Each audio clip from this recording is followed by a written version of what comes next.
is my favorite. Suppose I'll have to try them all. Okay.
In a moment, we shall bless the proving.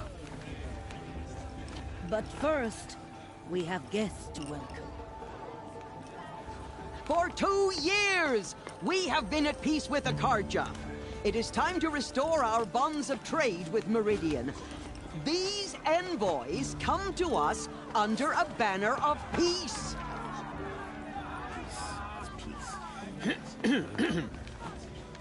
An enunciation of gratitude written Killers by the and hand slavers! of Sun King of Killers and slavers! Hey! Luminance of Hold your fruit, Nora Faithful. Hold your fruit. Now I'm Azaram, not Karja. So I'll put it to you straight. The 13th Sun King was a murderous bung. Oh, he was. He was a tyrant and a monster. He raided my tribe for blood sacrifice, just like yours. My own sister was taken. I hated the Karja. But the 13th king is dead. 2 years now. And who killed him? The 14th. Not because he lusted for power, but because someone had to put an end to his father's atrocities. Yeah! The message that this poor priest means to read is an apology. Straight from the lips of the 14th king. So please, can't you lend him your ears? Thank you. An enunciation of gratitude written by the hand of Sun King Avad, 14th luminance of the Radiant Line. People of the Nora, on the eve of your proving, know the Karja I should do a focus scan, see what it detected. I'm supposed to forget what the Karja did to our tribe? Oh, Mother, give me strength. What's my focus picking up? Take their places among your braves. We join your prayers. I should do a focus that scan, they will see what it stand detected. tall in the sun. I am grateful for your audience. What's my focus picking up? It's for the goddess to judge the Karja, not me. The past should be left in the past. Unknown device detected. With our tribes united. You're the only other person I've ever seen wearing a focus. Where did you get yours? What? A Nora? Wearing one of these? That's impossible. Your tribe fears the old places, forbids them. Who says I'm like other Nora? Why, I guess you're not. If you've gone delving in the ruins of the metal world. What's wrong? Apologies. Malfunction. Oh, Lynn, you making friends with locals, are we? I'll come back. Wait. No, we'll talk later. Have to go. Whoa. Well, I guess he's more hungover than I thought. Hey, you got the same trinket that Olin has on his head. Since when did those become fashionable? His name is Olin? Who is he? And where did he get one of these? He's just a scrounger with friends in high places. Now, he spends half his time digging for artifacts, the other half drinking or dicing. As for the trinket, well, I guess he dug it up somewhere. Just a weird old jewel he sticks on his face. I mean, no offense. It looks great on you.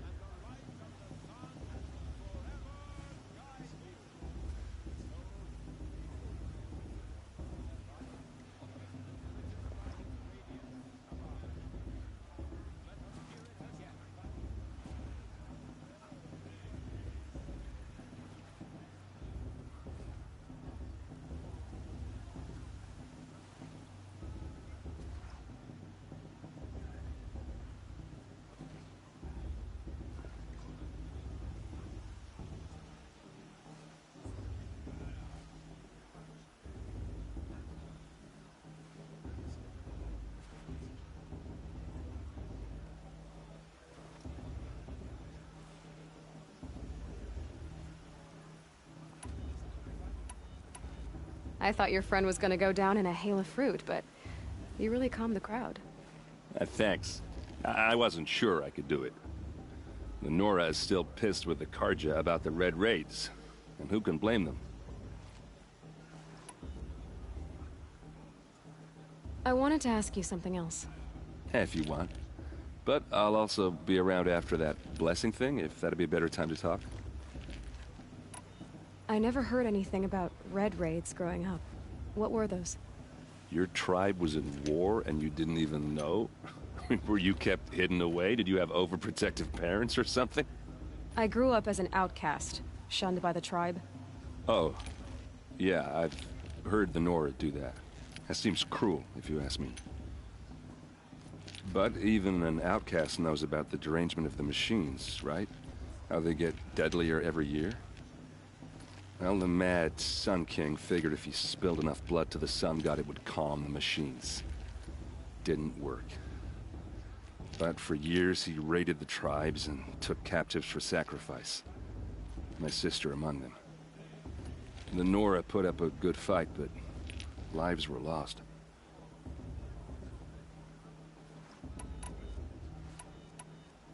So, what happened? How did it all end?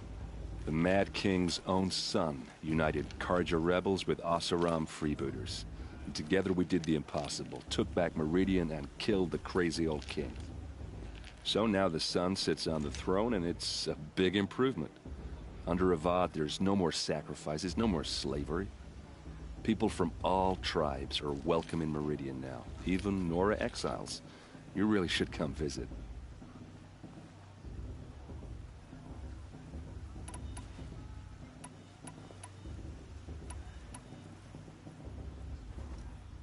Your sister was taken captive and sacrificed.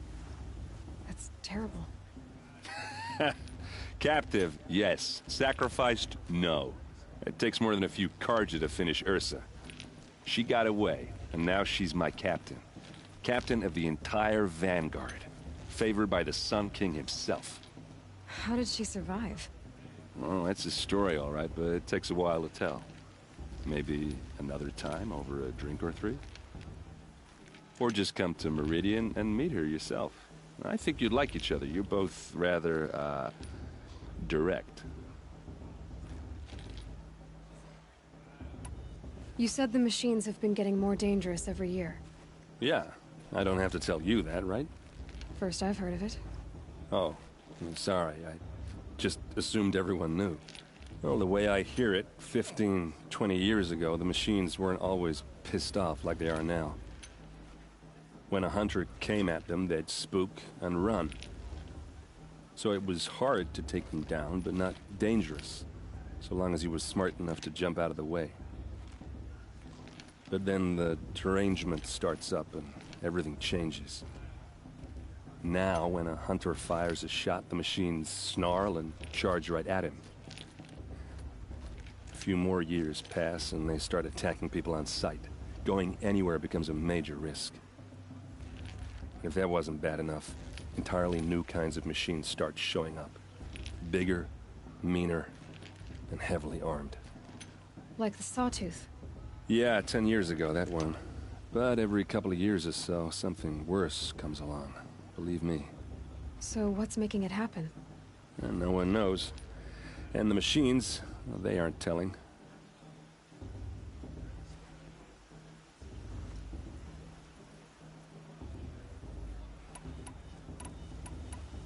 If the Karja have such a cruel history, how did you end up serving them? The last king and his men were butchers. But the new king wants peace. There's nothing cruel about that. Besides, the Karja don't just fight, they build. Like, take Meridian. Next to it, everything else is just a bunch of sticks and stones.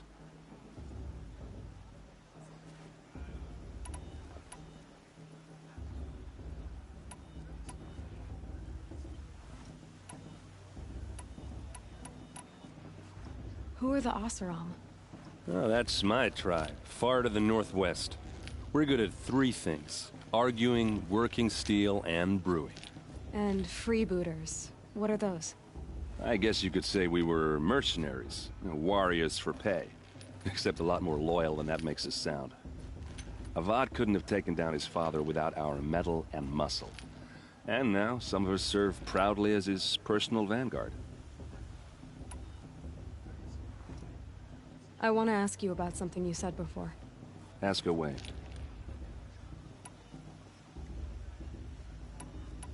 I should make my way to the blessing. Yeah. Look, maybe I shouldn't say this, but it's obvious that you don't belong in this backwater. I mean, you're smart. You're obviously capable, and, well, I mean, look at you. What are you talking about? You know what. All right, if you ever visit Meridian, look me up. I'll show you around, make introductions. It'll be a whole new life, if you want it. Anyway, I have to go to that blessing thing, too, so, see you around, maybe?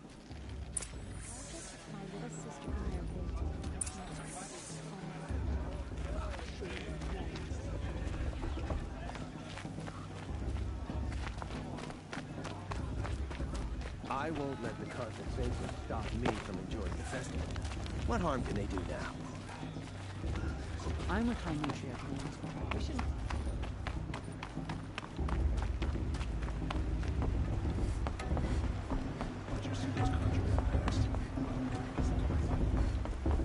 Let's start the blessing when all aspirants are in place. Aloy, take your place right there. The prayer lantern is yours. I made it for you. Blasphemy. Sisters. Aspirants, before each of you sits the prayer lantern crafted by your mother. In her honor, light its flame.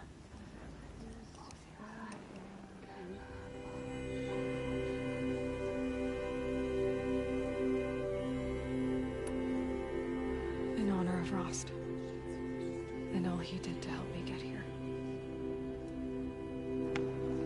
Oh, Mother, hear our prayer. What is the child but a mother's hope that takes flight? A glowing flame that climbs the air, set free to the wind, sailing the sky till it fades and falls. So, from one to another, passes the chain of love.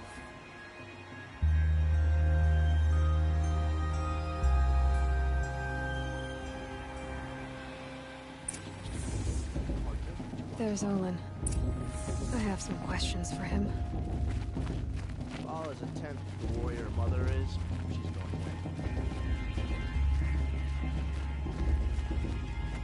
away. Aloy, now that the blessing has been made, you and I finally have a moment to speak.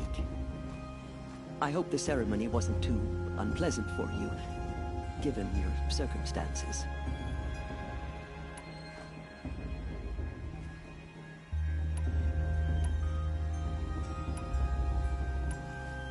By circumstances, you mean how the tribe cast me out at birth, never even let me know who my mother was or why she didn't keep me, and then how I had to sit there and listen to the entire tribe mumble about their mothers? I wouldn't say it was the most fun I've ever had. I worried it might be difficult for you. What we did to you was terrible. But do not blame the tribe, Aloy. It was the matriarchs who cast you out. Blame us. Don't worry, I do. but with plenty left over for the tribe that shunned me simply because the matriarchs told them to. I will not argue with you except to say there was nothing simple about our decision. Nor was it unanimous. You must have so many questions. It surprises me the tribe lets outcasts run in the Proving. It's not like the Nora to be so hospitable. It has always been law that any child outcast has this right, as a means to rejoin the tribe. So far as I know, however, you are the first ever to exercise this right. I'm not surprised. I doubt many outcast children survive long enough in the wilds to come of age. I think, rather, it is because child outcasts are so rare. In all my years, I've only known of one other child who was cast out. A boy of 13, who killed his mother. But at the Proving 5 years later, he did not appear. No. I'd be surprised if he survived very long on his own. But at least he had a chance. Other tribes would have simply executed him. It may be hard for you to accept, Aloy, but the practice of shunning is, relatively speaking, humane. Oh, is it? Try it out for 18 years, Tirsa, and then let me know what you think.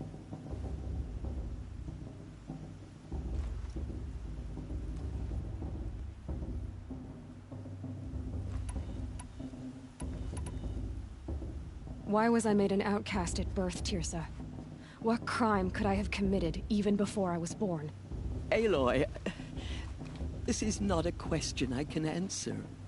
Why not? It's simple enough. And what about my mother? Is she here tonight, watching me? Or is she dead? Is she here? Or nowhere? I am sure your mother is here with us, if only in spirit. That's not really an answer, is it? Just so you know, Tirsa, the reason I'm here is to get answers. Real ones. And when I win the Proving, I will demand them.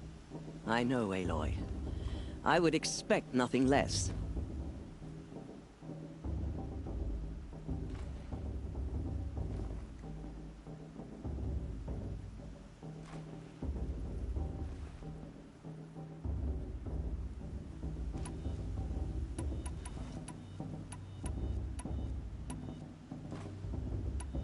What about Rost? Why was he made an outcast? So, he never told you? He said he swore an oath never to speak of it. Yes. As did I, and the other matriarchs. I'm sorry, Aloy, but Rost's past is another secret I must keep from you. What else is new? Rost told me that matriarchs don't just lead the tribe. What else do you do? We teach, offer counsel, give blessings. When necessary, we judge. Our only concern is the welfare of the tribe. Among our number this year, we count 3 high matriarchs and some 30 lesser matriarchs. What's the difference? Matriarchs are grandmothers with 2 generations of living progeny. But a high matriarch is a great-grandmother with 3 or more generations to her name. Thus do we speak for generations,